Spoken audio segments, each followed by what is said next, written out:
I didn't put my microphone on, so let me put my microphone in.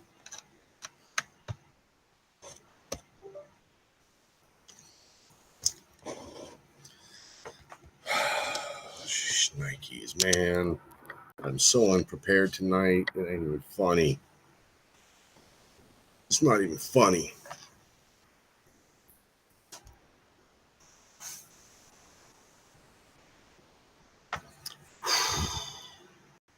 Says I'm live, but there ain't nobody here. What's up with everybody? Where's everybody at?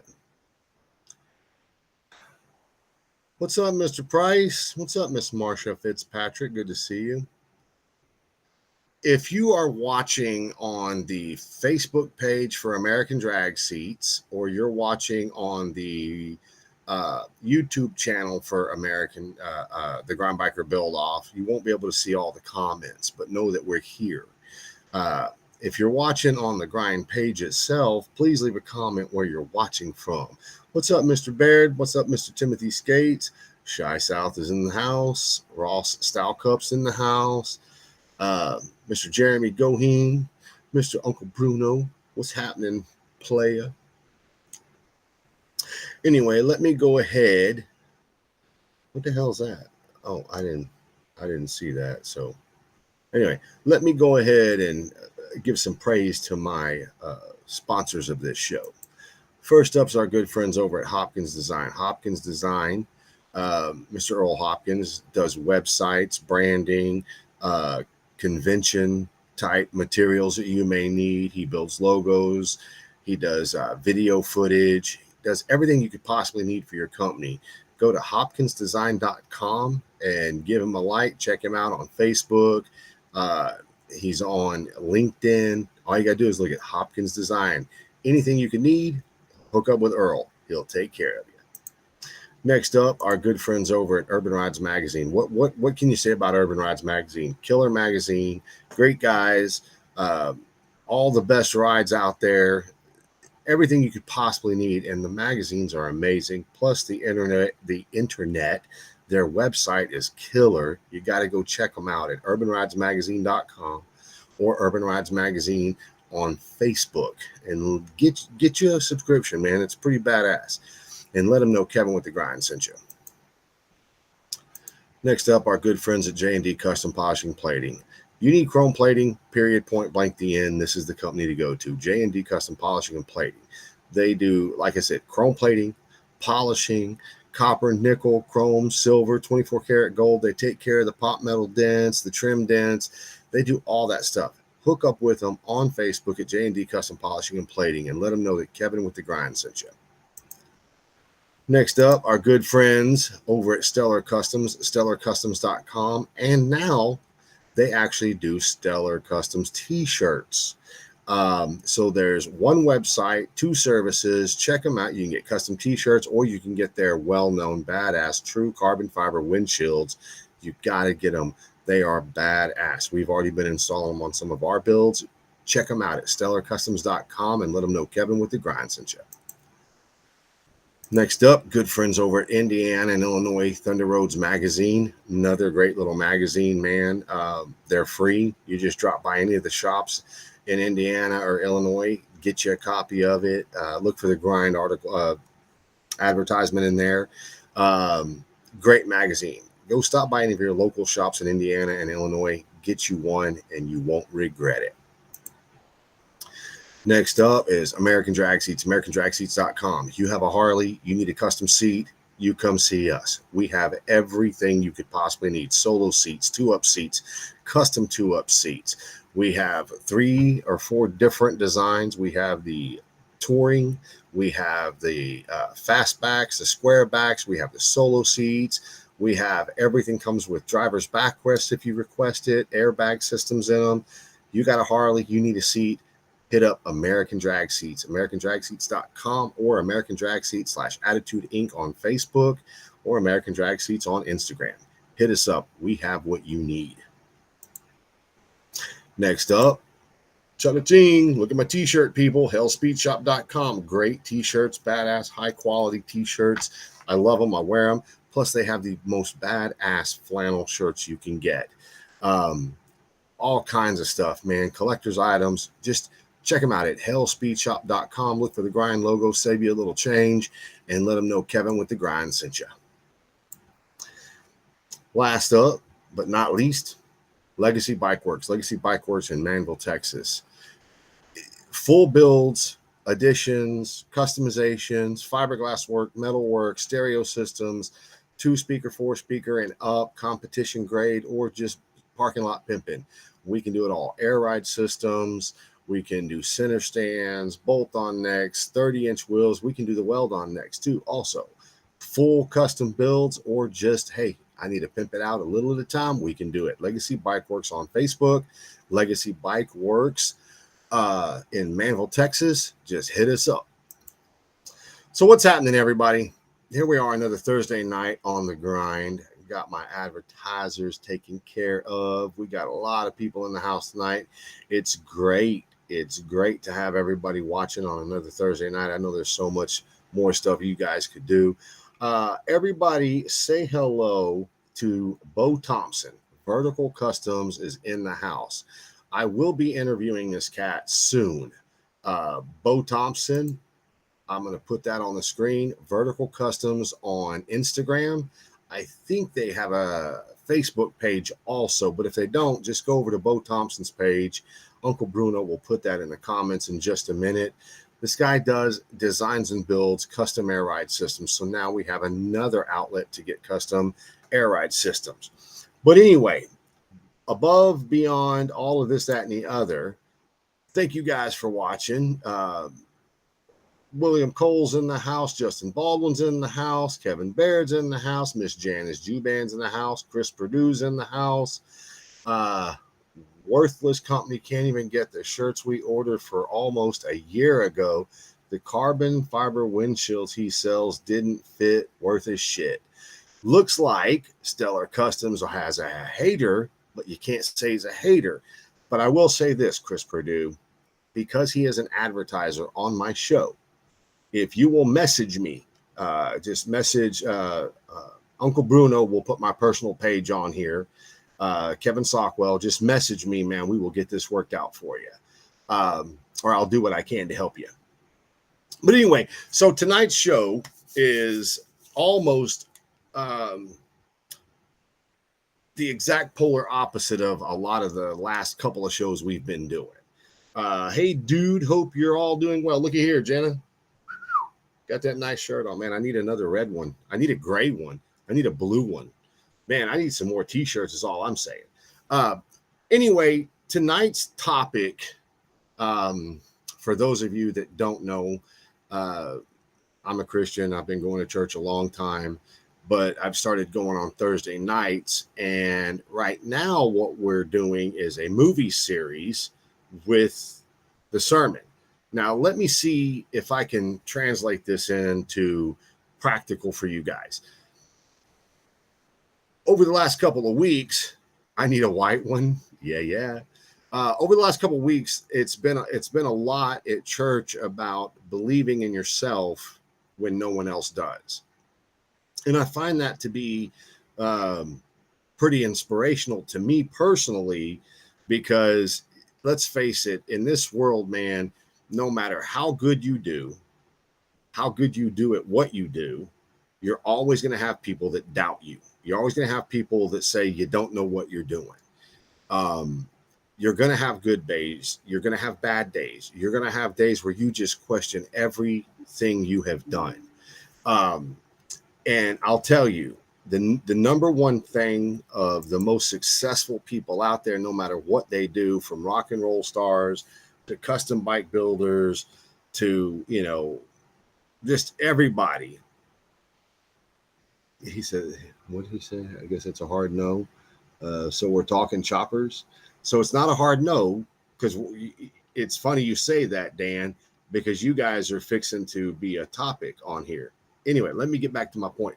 The point is that when you do things in your life and you're going to want to do things, you're going to try things, you're going to want to be, like for me, when I wanted to start doing seats back in 2003, I was not good at it.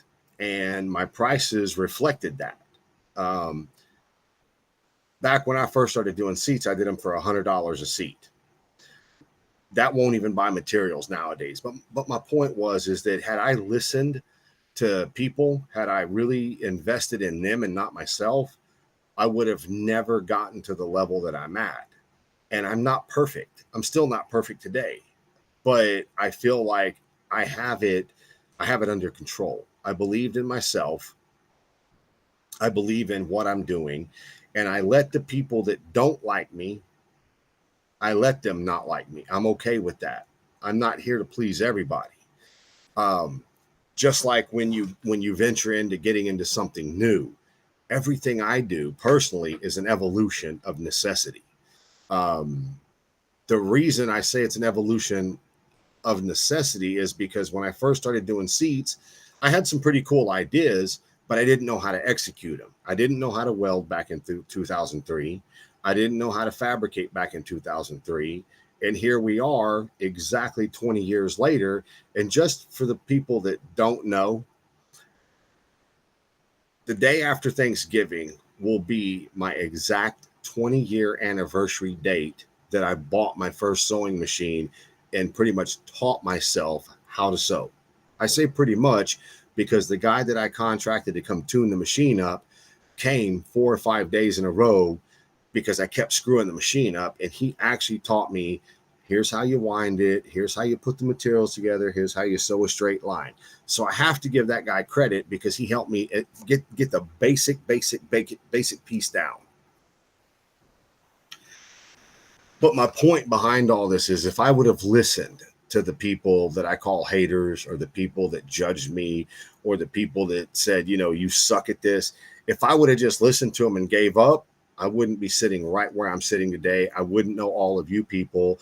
I wouldn't be in this industry to the degree that I'm in this industry, because I would have given up on myself just like everybody else.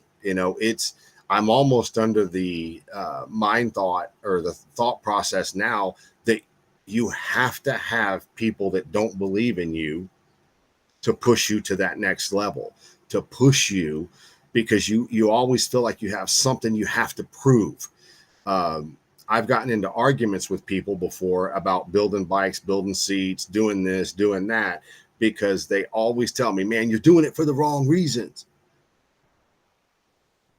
Don't build and don't do to make everyone else happy. You got to do it to make yourself happy.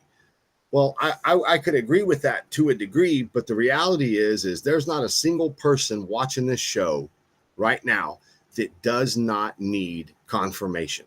We all need confirmation at some point in our lives, because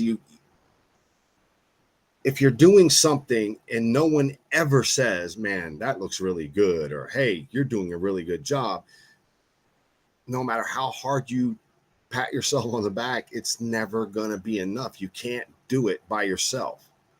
You have to have the confirmation from your peers, or from your customers, or for whomever, that, okay, I'm making progress. I'm moving in a forward motion with this.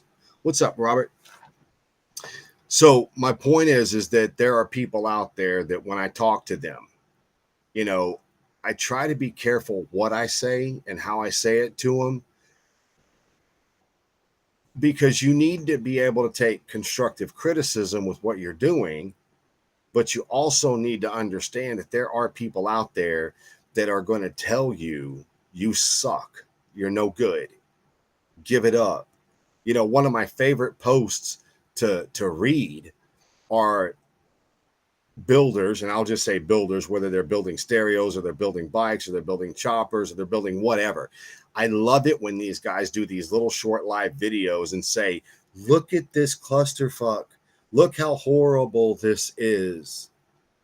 This is going to kill somebody. But when that person reached out to the community or to someone, they got pushed aside. No one was there to help them. No one was there to support them.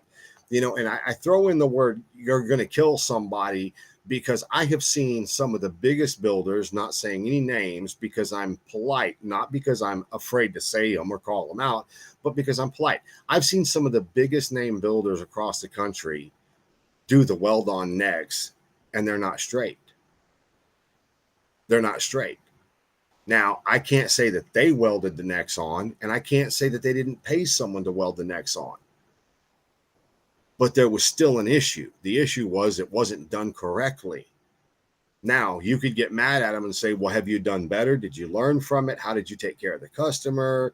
I mean, was it ever resolved? You could do that, but you don't. What you end up seeing is shops will post pictures of stuff and say, well, if you're doing this work, well, you need to get out of the industry and you need to.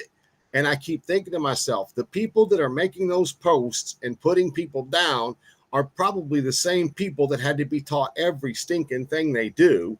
And then once they learned and got good at it, they don't want to pay it forward. They want to put people down. And I could name 3 people right now, and I would love to name these 3 people because these 3 people are fucking notorious for doing it. They don't really want to help.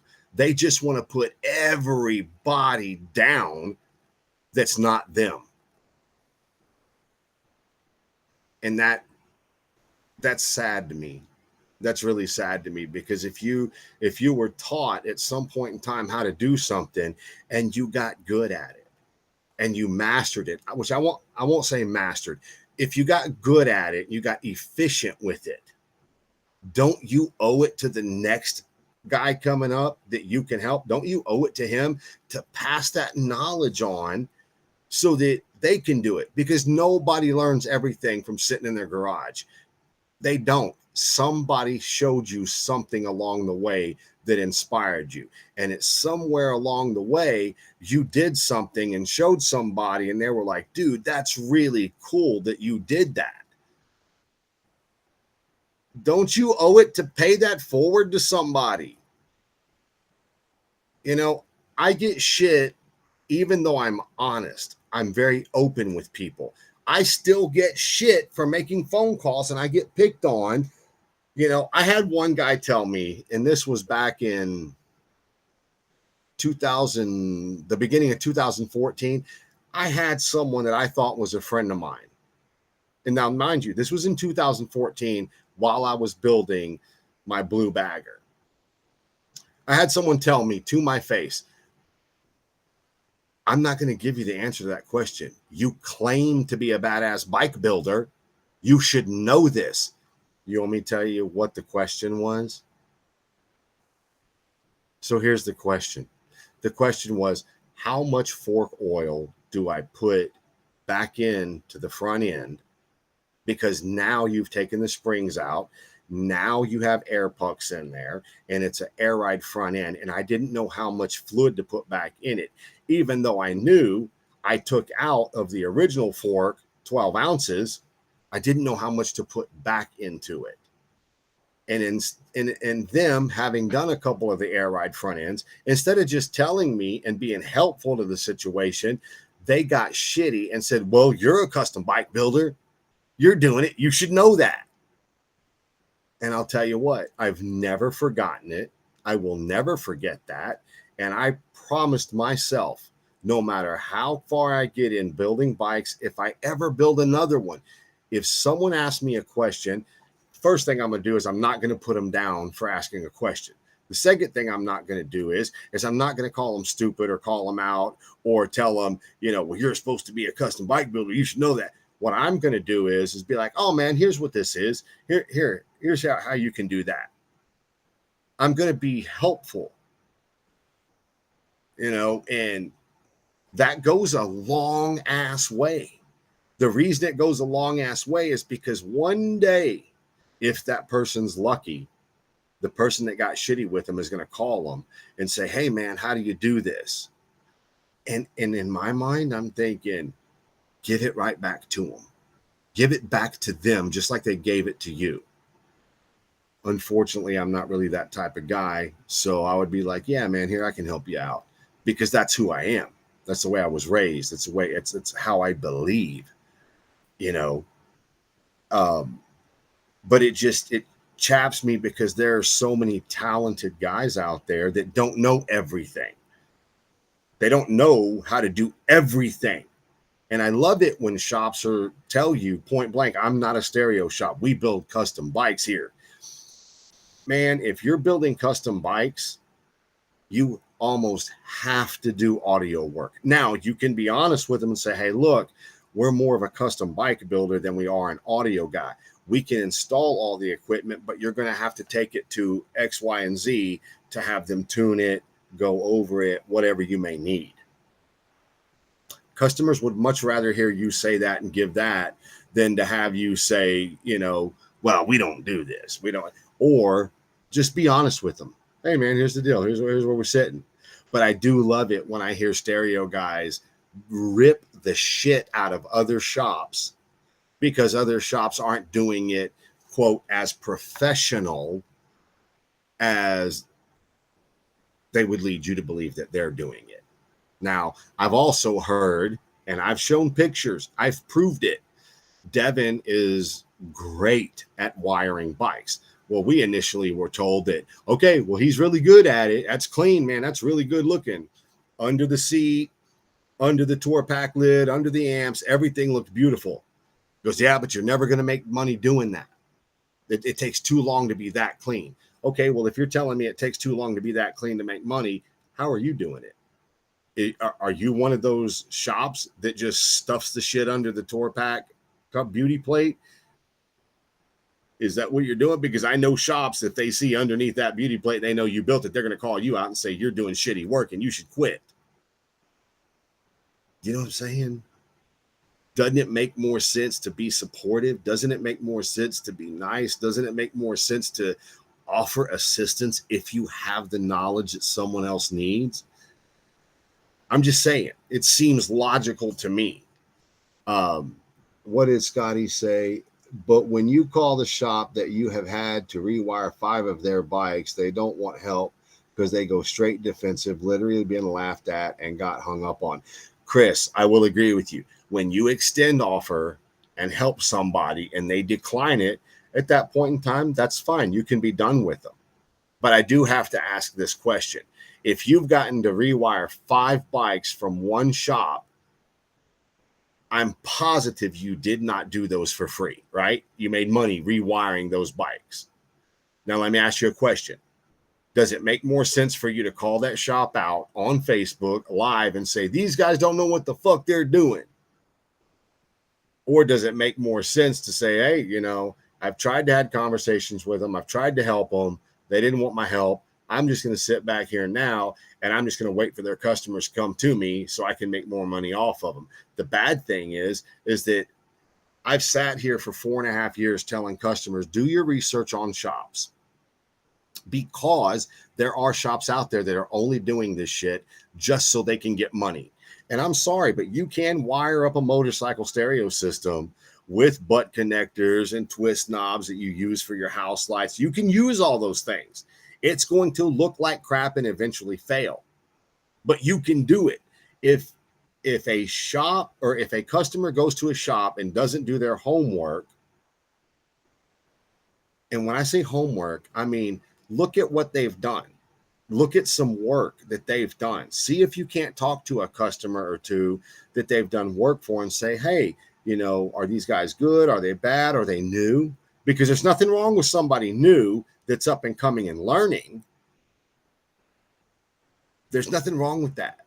It just means they need to set their prices to the level of quality that they can offer you at that time, because everybody gets better. The more you do something, the better you get. Let's face it. The more you do it, the better you get at it. And that's totally cool. Like I told you guys, in 2003, 2004, when I first started my company, I charged $100 for any seat, from a Boss Hoss to a fucking Sportster. I didn't care what it was, $100, reshape it, do the foam, put a nice cover on it. I charged $100. So you try to get a seat from me nowadays for $100, not happening. It's just not going to happen. I would rather give you the seat for free than to be insulted by $100, because I can't tell you how many years and how much work and how many long nights I sat here just practicing sewing certain designs, putting materials together, learning how to do the inlay work, all these things. I earned what I have by putting the hours into it, just like the stereo stuff. I will sit here and I will tell you guys all day long, I am not a stereo guy. But I will tell you this in the same hand. If you think I don't know how to run amps and how to run speakers and how to run batteries or put in fuses or, any of that stuff, you're crazy. I do know how to do it. I used to own a stereo shop in literally 97, 98, 99, 2000, 2001, all the way up to 2007 when I sold the company. So I do know what I'm doing with stereos. But you're never going to hear me say I'm the best at it. You're never going to hear me say, oh man, we do the best work in the entire world. No, because I'm still learning. I'm learning the bike side of this stuff now. Okay. And there is a difference. Just like when you tell me, hey, I want a custom motorcycle seat. I got it done by this upholstery shop that, down by the water, and they do some great looking boats, but man, my seat looks like shit. Okay. I can't put down the upholstery shop that's known for doing boats because it's a different process. It doesn't mean they suck at upholstery. It means they suck at that part of upholstery, which is motorcycle seats. Motorcycle seats are such a different animal. You can't compare them to car seats. You can't compare them to boat seats. Motorcycles are in a class of their own because they're curvy, because they have shape. And there are guys out there, and I'll say his name all day long. Actually, I will say their names. James Carter is really good at automotive, boat, and motorcycle upholstery. Dave Voss is good at boat, automotive, and motorcycle upholstery. Most upholstery shops are good at upholstering cars, trucks, vans, boats, but they're not good at upholstering and doing custom work on motorcycle seats because they don't lay the fiberglass. They don't hand shape the foam. They're not doing it every day. Okay. That doesn't mean they're not good. It just means they're not good at that piece. Just like these stereo shops, you can have a guy that builds the most radical, badass choppers out there, and he will literally refuse to build you a bagger because they don't do it every day. I don't know that they don't like baggers because it's still two wheels fumes. You get me? It's still a motorcycle. They just don't want to do motorcycles. And I can tell you this, a lot of the bagger guys couldn't build you an old school 70s, early 80s chopper. They couldn't do it because it's not that they can't do it. It's that they don't do it every day. They're staying in their lanes. Yes, unless they're very basic. They are difficult and take serious time to wrap right. Oh, hold on. My buddy had a butt connector in his hand once. I slapped it out of his hand, told him to leave. I don't need that kind of negativity in my life. Scott, shh, quit being silly. Correct. Customers were pissed. Now we show the customers the issues. We might take a picture and post what not to do. We also show how we fixed it. We don't call out the shops. That's not smart etiquette. So, Chris, I totally agree with that. So I'm not saying don't show what's wrong, and I'm not saying don't show the right way. What I'm saying is don't be a shithead. Don't be the shop that says, look at this horrible wiring job in this fairing. Oh my God, whoever does this needs to hang themselves. They need to commit suicide. They need to stop doing what they're doing and go get another job. No, what they need is they need someone to take them by the hand and tell them, hey, look, dude, you don't really need to be doing it this way. Here's the proper way to do these things, because I'm going to promise you right now, if you think you know everything, you don't. And I can prove it to you every single day of the week, all day long, you don't. Get you some good friends that'll support you. And if you don't know something, they're going to help you learn it so that next time you know it. My whole point was I wish a lot of the audio shops, instead of hating on the shops that obviously aren't as clean and aren't as efficient, I wish they would stop fucking calling them out. Ricky Will last week, or it could have been the beginning of this week, I don't know. He was saying that he was going to start calling out shops. Now, don't quote me verbatim because I didn't watch the entire live he did. But I told him, I said, if you're going to call out shops, you got to call out the good shops and the bad shops, and be very careful how you do it, because it's a review. Okay. If you know a shop is up and coming and they're making an effort to get better, if you're going to call them out by name and say, hey, look, dude, You suck at what you do. Give it up. Get the fuck off of here. You're doing horrible work. The bike's going to catch on fire. Dude, don't do it that way. Don't do it that way. What you really need to do is, if you want to call a shop out, send them over to me. Send the shop to me. I will interview them on Facebook. I will ask them the tough questions. I will put myself in an uncomfortable situation and say, okay, dude, it's been brought to my attention via pictures and customers that you're not really doing these stereos correctly. You're not laying your wires out right. You're not doing this, that, and the other. Let's discuss it online. Let's see if we can't get some positivity into the game and hopefully make a better builder out of it. You know what I'm saying? Instead of hating on everybody, which even I'm guilty of doing it. Even I'm guilty of doing it. Let's change this fucking screwed up, horrible industry and see if we can't. See if we can't make it a better industry. See if we can't make better builders. See if we can't put the relationships back together. I'm going to tell you guys a story. Now, I'm not saying this to be a dick to anybody, but everybody here knows Scotty Roberts, right? Scotty Roberts begged me in 2019, actually it was the end of 2018, to be on the Biker Build Off. And he wanted to go against Louis Bailey. And Louis Bailey would not give him the time of day, said he wasn't going to give him the credit, wasn't going to make him famous. He wasn't going to get him any more attention than he deserved.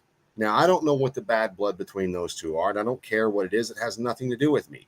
But I know Scotty, talking to Scotty on the phone, and discussing the Biker Build Off with him and everything, he genuinely came across to me as somebody that, man, I just want to be recognized. I just want to let people know we do this too.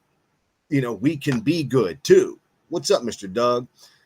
So at the end of the day, I chose Scotty over Louis so that Scotty could actually build. Now, thank God, Tim Whitney and the guys at Hot Rods and Handlebars actually said, yeah, we'll go against him. We'll do this. After Scotty got there and Scotty won the Biker Build Off, beautiful bike called Killshot. Scotty came up to me 3 separate occasions that day in Sturgis, and you can ask him. And if Scotty doesn't lie, Scotty's going to tell you, he asked me 3 separate occasions, Kevin, what did you really think about my bike build? What did you really think? Now, I'm going to say this as somebody that I am. Scotty was insecure and needed my approval on what he did. And I told him, dude, you built a killer fucking bike. You built a great looking bike. You deserve the win. I mean, I understood where he was coming from. I understood why he kept asking me. But at the end of the day, Scotty just needed that confirmation to know, okay, I did good. It's not a fluke. I didn't get lucky. I actually put in the work, made the effort, and I built a fucking killer. And he did. He built it. It was there. Now, fast forward all the way till now, 4 years later. Actually, almost 4 years later to the dot, because August is over and Sturgis has left. 4 years later, if you ask Scotty about that first build off, I guarantee you, if he's being honest, he'll tell you, yeah, dude, we are so much better now than we were 4 years ago because we listened. We talked to people. If we needed help, we reached out to people. And we're still learning today, right? Would Scotty be honest with that? Can you say he put in the work, he made the effort, and he put the right people around him, and he wasn't arrogant about it? He was honest about it, and I'm going to say this, and there's a little bit of truth to it, but not really, is that I feel like I helped Scotty, and Scotty's on here right now. And if you disagree with me, Scotty, please put in the comments that you disagree with me. But I feel like the Grind Biker Build Off, putting him on the build off, putting him in the show, interviewing him a couple of times. I feel like I helped get Scotty there, like I was behind him and gave him a little nudge. I didn't make Scotty who he is. I just gave him a little more attention. And I feel like I did that, and I'm proud of him. I'm proud because he didn't get cocky. He didn't get arrogant, other than a little bit in 2021. He did. He got a little asshole-ish to me then, but that's all in good fun. But the dude has the mentality to get better and try to help people. Whatever he can do, he actually pays it forward, which I appreciate that. I've talked to him 1,000 times, and when you want to come up in something, and like I said earlier in the show, it doesn't matter what you do. If you want to do something like, I don't know, I can't even think of a good, okay. So everybody that knows me, that's been upstairs in the grind, in my work area, everybody knows I struggle so fucking hard with organization. The reality is I'm so busy all the time that I don't ever take the time to clean up after myself. I just get busy and busy and busy, and I keep letting shit stack up and busy, because cleaning this doesn't make money, but cleaning this would clean up my mind. Would it make it nicer? It could be really nice in here if I would just take a day, or even one whole weekend a month and just do a good house cleaning. But that's where I suck. That I'm not good. I said from day one, talking to you about the grind, win or lose, we will win. Absolutely. It's 100% right there. I agree with you. But my whole point is that had Scotty listened to all the haters back in 2019, if he would have listened to those haters, he probably wouldn't have Bloodline right now, because he got a lot of flack back then. I was there. I was privy to it. I had people talking to me. I could tell in Scotty's voice that even he was questioning it back then. But thank God he didn't quit. Thank God he didn't listen to them. Thank God he actually put a couple of other people in his eyesight, and he listened to those people. Because I'll tell you, man, actually seeing Scotty come from where he started to where he's at today, I consider him one of the best builders in the country. I consider what he does to be really kick-ass builds, and he's good at it. And you can only be proud of that. That's it. You can only be proud of somebody that does that.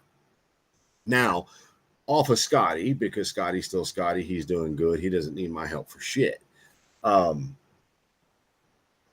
There are other people in this industry that drive me nuts, because I get to hear these conversations, and I stay away from them a lot. No, sir, never question me or my team's ability, and I'm nowhere near the top. Okay, I agree. Yeah, and you shouldn't, Scotty. Scotty Roberts is a great dude. I was steered wrong about him from a few people when I moved here. They were dead wrong, and so was I with what Kay said about him in the past. Okay. Right. Good. So anyway, some of the people, when they post things, and I wish I had bigger nuts and wasn't afraid. But I'm being honest, when you say I'm afraid, I'm not afraid of the physical portion of it. I'm afraid of the confrontation that I know is going to come from it, because there are people out there that if you said anything about them, they get ballistic. They go crazy. But the reality is they know what they're doing. But instead of being good at what they do and actually supporting this whole industry, they want to put people down and step on them to get up. And I don't believe in that. I've never believed in it. And I'll tell you guys, I'm going to tell you guys a real hardcore truth right now. I believe in Devin, my son, so much, not because I'm his father, but because I get to watch what he does every day. I get to see what he does. And if you're on the outside and you're looking in, it's very easy to question motives, abilities, even desires. But I'm telling you guys, it's very rare to see people, not that it doesn't happen, it's just rare to see it happen. To see people that pick something up and learn it at such a high rate of speed, you almost get mad at them because you're like, dude, that took me 2 years to figure out, and that took you a week to figure out. So when I say that to Devin about Devin, he's questioned himself for the last 6 months. Should he be doing this? Should he be? And I've told him, I was like, well, no one can tell you if you should be or not doing this. Do you want to do this? Is this something you want to do and be known for doing? And he's like, I want it more than anything. And I told him, I was like, well, if you want it more than anything, then you got to be willing to do what it takes to earn it. No one can give you this. I mean, I can show you certain things all day long, but I can't give you the get up, get to work, do it portion. I can't give you that. That's all on you. But I will tell you this. I know he has the talent. I know he's working for the ability and the knowledge. And I know he's putting time in doing things the hard way. The hard way. And when I say the hard way, you'll see. It's the truth is going to come out about a couple of things. He doesn't take the easy route when he does something. He takes the route that he feels is the best route. Even if I tell him, you didn't have to do it that way. You could have done it like this and it would have been easier. And it's funny to me because his reply almost every single time is, he goes, yeah, but if I do it that way, that's the easy way. But if I do it this way, I'm learning something. Now, as a father, that makes me very proud to know that he's willing to, hey, I need to learn what I'm doing. Even though I'm doing it, I still need to learn what reacts, how it works, how this works, what happens if I do this and what happens if I do that. Now, that's one of those things that I don't think a lot of people want to put effort into because it takes so much longer. You lose money. It costs you money.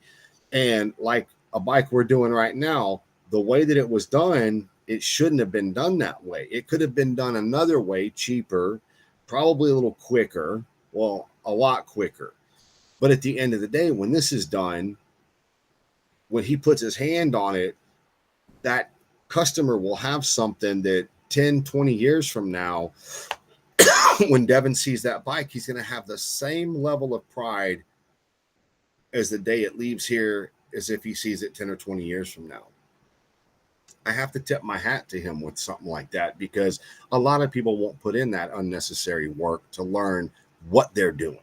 Not just learn how to do it, but hey, good example, Jesse James.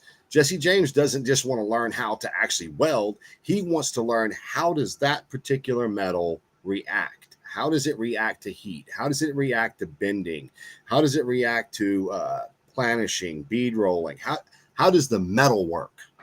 And that's what makes Jesse James very unique is because he put in the effort to learn about the actual metal, not just about how to bend it.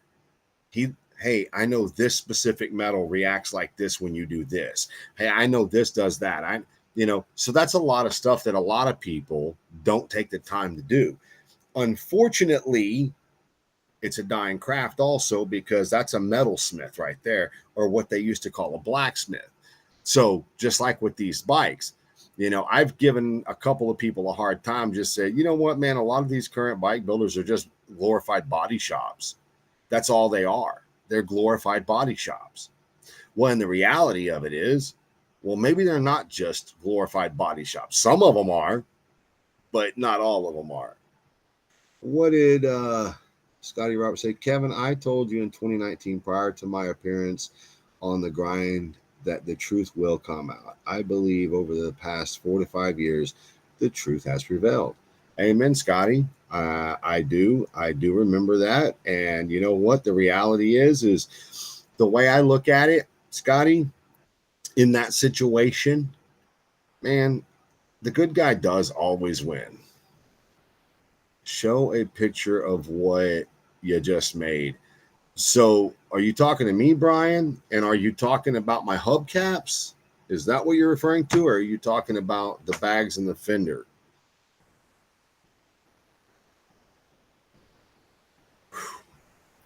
Gary, it's important to know why you do something a certain way. I always teach my guys why we do things a certain way.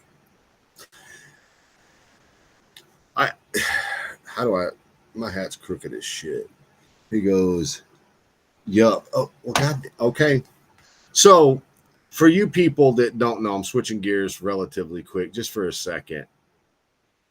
For you guys that don't know, Brian Barber has a monster truck. That's what I thought. See, that's what I thought too, Scotty. Was your last 7 builds. But anyway, so my buddy, my friend, my pal, has a monster truck. And when I say monster truck, I'm talking, this is a goddamn monster truck, people. But anyway, he has, the rims are so big that the face of the wheel is like 30 inches. Well, he doesn't want just the standard hubs, with all, is there 8 or 10 lug nuts on it and the big monster hub. He doesn't want that showing. So he asked me to build him what I call hubcaps because it's actually made to cover the hub. So, and if you think I'm lying, I built these from scratch. So check this out.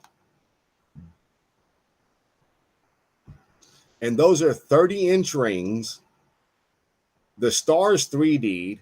The star, if you were to take from the flat surface of the star all the way to the top center of the star, the very top center of it, right? Oh, my hand's moving. Right there, the center of that star, if you took that, that's about 15 inches deep. So that star sits 15 inches up. And it's crazy because the way that it works, it's easy for me, but it's a little taxing at times because you have to know geometry. But I'm going to show you guys this stuff because I want you guys to understand that I legitimately made it from scratch. And it's taken me almost a month to get it done, but I also have a month to get it done. So, oh shit, I can't even find where let me see. Oh, here it is right here. So you guys can see they start out as flat metal. I don't know if y'all can see that. And you can see on the side of the screen where I actually made each individual piece of the star. And then there it is, all laid out on a template. So I know that they're going to lay into a perfect star. Then there it is, the star welded together.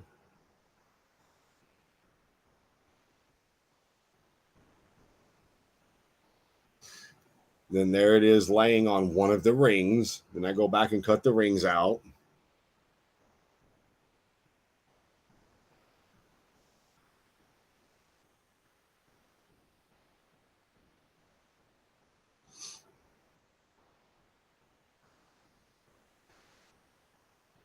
And then there's the back of it where you can see how the star lays into the ring. It's not just, a ring around it. It actually lays into the ring with the holes. You can see the underside welding and everything. Anyway, so my point is that things like that. Now, Brian will argue this with me all day long. I've seen the gas tank that Brian built that's just fucking amazing. Brian says he can't build these stars. He doesn't know the geometry, how to lay it all out. To me, laying out the geometry part, it almost comes naturally to me, but there's a lot of work when you get it and you lay them out to get the height of the star, the legs of the star. Everything's got to be made just correctly. But Brian will swear he can't make them because he doesn't know the geometry. But when I look at the gas tanks that's Brian's made, and I'm like, dude, how in the fuck can you make these gas tanks, but you can't make this simple ass star? It doesn't equate to me. Yes, I made 4 of them. So, but my whole point is that these are going to actually bolt to his rims. I told him because they're all stainless steel, I think he should just grind them and, do some metal work, finishing on them and put them on the truck that way. Don't worry about painting them or don't worry about powder coating them. I just leave them raw metal because they're stainless. They're not going to rust.